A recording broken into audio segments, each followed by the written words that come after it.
In what ways does your media product use, develop or challenge forms and conventions of real media products? I think my magazine challenges the conventions of typical pop music magazines, as they are generally quite full of bright colours, gossip and lots of information. The front covers of traditional pop music magazines are usually very crowded and there generally isn't any white space. Here is a comparison between Breakfree, my magazine, and We Love Pop.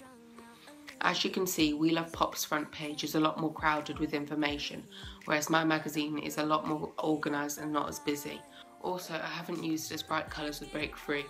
Even though blue and purple are generally quite bright, they are quite subtle on my magazine front cover. My magazine is also very female orientated, which is quite unusual for a pop music magazine, as they usually contain young males who target audiences will find attractive. My magazine also doesn't focus on gossip compared to We Love Pop and Top of the Pops, and includes articles on chart facts, new music, reviews and interviews. My magazine uses some conventions of real media products. Both We Love Pop and Breakfree use feminine colours. I've developed on this convention as purple is usually quite an unused colour for pop music magazines, whereas the main colour for Breakfree. This is a typical convention of a pop music magazine, as they usually appeal to female audiences. My magazine also doesn't make the most of the left third convention.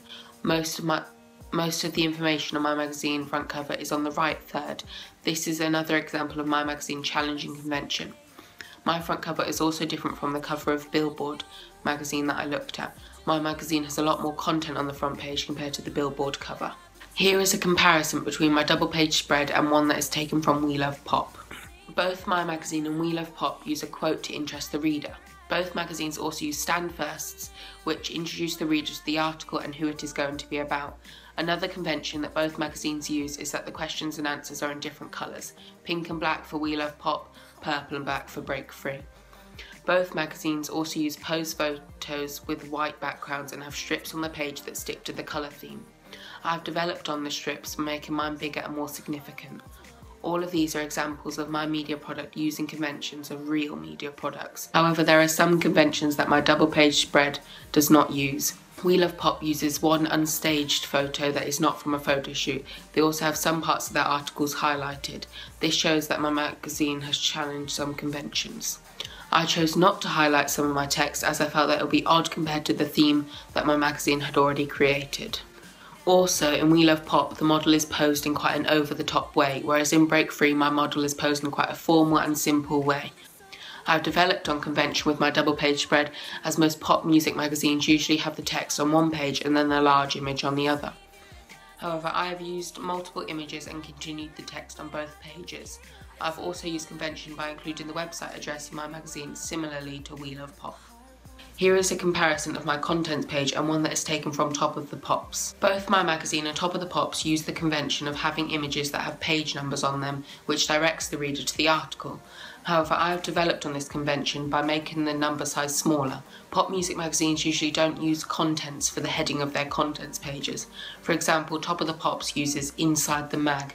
I decided to stick with contents, as it is a clear indication of what the page will be about.